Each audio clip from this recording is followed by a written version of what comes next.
Hello viewers, welcome to Aparna super kitchen.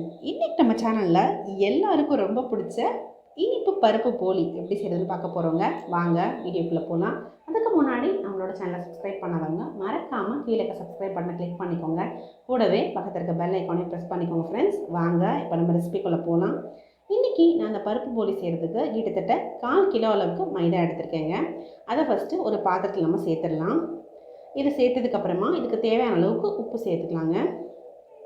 சேர்த்துட்டு தண்ணி இதை பிசைகிற அளவுக்கு சேர்த்துட்டு இது நல்லா நம்ம பிசைய போகிறோம். ஒரு 5 நிமிஷத்துக்கு கைவிடாமல் நல்லா பிசைஞ்சிக்கோங்க. அப்போ தான் சாஃப்டாக இருக்கும். அடுத்து நல்லா இழுத்து பிசையணும் ஒரு 2-3 நிமிஷத்துக்கு. இப்போ இது ஒரு உருண்டையாக உருட்டி வச்சுக்கோங்க.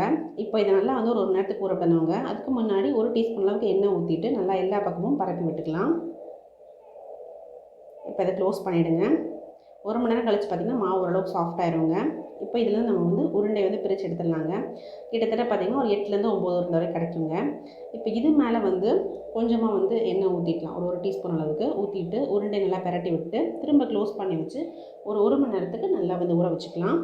அடுத்ததான் இப்போ நம்ம என்ன பண்ணலாம் அப்படின்னா போலிக்கான இனிப்பு மிக்சர் ரெடி பண்ண ஆரம்பிச்சிடலாம். அதுக்கு நான் இன்றைக்கி ஒரு சின்ன உலக்கில் கடலைப்பருப்பு எடுத்துருக்கேங்க. எடுத்துகிட்டு இப்போ இதை ஒரு குக்கரில் சேர்த்து கொஞ்சமாக தண்ணி ஊற்றிட்டு ஒரு விசில் அளவுக்கு மட்டும் நான் நல்லா வேக வைக்க போகிறேங்க.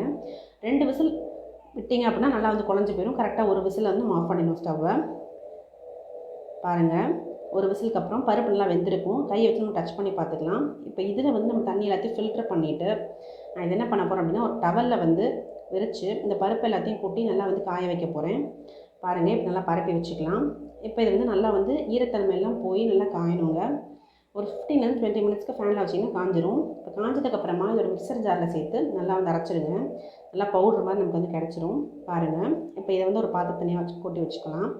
அடுத்ததாக 2 சில்லேருந்து 3 சில்லருக்கு தேங்காய் எடுத்துகிட்டு இதையும் நல்லா அரைச்சிக்கலாம். நம்ம தேங்காய் பூ சேர்த்துட்டு தேங்காய் பூ கொஞ்சம் தண்ணி இருக்கும். அதனால் ஒரு கடாயில் போட்டு லோ ஃப்ளேமில் 2-3 நிமிஷத்துக்கு நல்லா வதக்கிக்கிட்டிங்க அப்படின்னா அதில் இருக்க தண்ணி பதெல்லாம் போயிடும். பாருங்கள், இப்போ நல்லா வதங்கிடுச்சு. இப்போ ஸ்டவ் ஆஃப் பண்ணிடலாம். இதையும் அந்த நம்ம கடலைப்பருப்பு ஏற்றி அரைச்சி வச்சுருந்தோம் இல்லையா, அந்த மிக்சரோட நம்ம சேர்த்துடலாங்க. இப்போ அடுத்ததாக நமக்கு மெயினான எண்ணெய் பொருள் வெல்லம். நான் இன்றைக்கி 1/4 கிலோ மைதாக்கு 300 கிராம் அளவுக்கு வெல்லம் எடுத்துருக்கேங்க. இப்போ இதை நல்லா நம்ம இடிச்சிக்கலாம். எந்த துண்டுமே பார்த்திங்கன்னா கட்டியாக இருக்கக்கூடாது.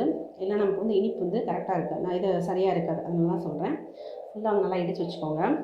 இடிச்சிட்டு இப்போ இதில் 3த்தையுமே ஒன்றா கலந்து நல்லா நம்ம பிசைய ஆரம்பிச்சிடலாம். இப்போ இதுக்கு தண்ணியே தேவைப்படாதுங்க. வெல்லம் இலக அதில் இருக்க தண்ணியை நல்லா நமக்கு பிசைகிறதுக்கு மாவு மாதிரி வந்துடும். இது நான் அப்படி தான் பிசைஞ்சிருக்கேன்.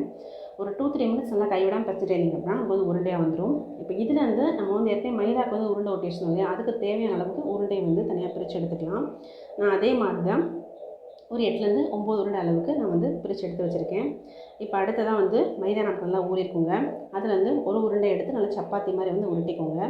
உருட்டிட்டு இந்த போலிக்கு இனிப்பு இருக்கு இல்லையா, அந்த உருண்டையை உள்ளே வச்சுட்டு க்ளோஸ் பண்ணிடலாம். க்ளோஸ் பண்ணி இதே மாதிரி எல்லா உருண்டையும் நல்லா உருட்டி வச்சுக்கோங்க. இப்போ நமக்கு போலி போடுறதுக்கு முன்னாடி நம்ம இதை தேய்ச்சி ஃப்ரெஷ்ஷாக போட ஆரம்பிச்சிடலாம். இப்போ பாருங்கள், நான் இதோட சேர்த்து உருட்டி வச்சுருக்கேன். இப்போ ஒரு தோசைக்கல்லை நல்லா சூடு பண்ணிக்கோங்க. சூடு பண்ணிவிட்டு இதை நம்ம போட்டு எடுக்க போகிறோங்க.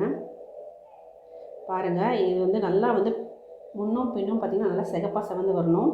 செவந்ததுக்கப்புறம் நமக்கு போலி ரெடி ஆகிடுங்க. அவ்வளோதாங்க, சூப்பரான போலி தயாராகிடுச்சுங்க. கண்டிப்பாக நீங்கள் ரெசிபி வீட்டில் ட்ரை பண்ணி பாருங்கள். உங்களுக்கு இந்த வீடியோ பிடிச்சா லைக் பண்ணுங்கள், கமெண்ட் பண்ணுங்கள், ஷேர் பண்ணுங்கள். மறக்காமல் எங்களோட சேனல் சப்ஸ்கிரைப் பண்ணுங்கள். தேங்க்யூ.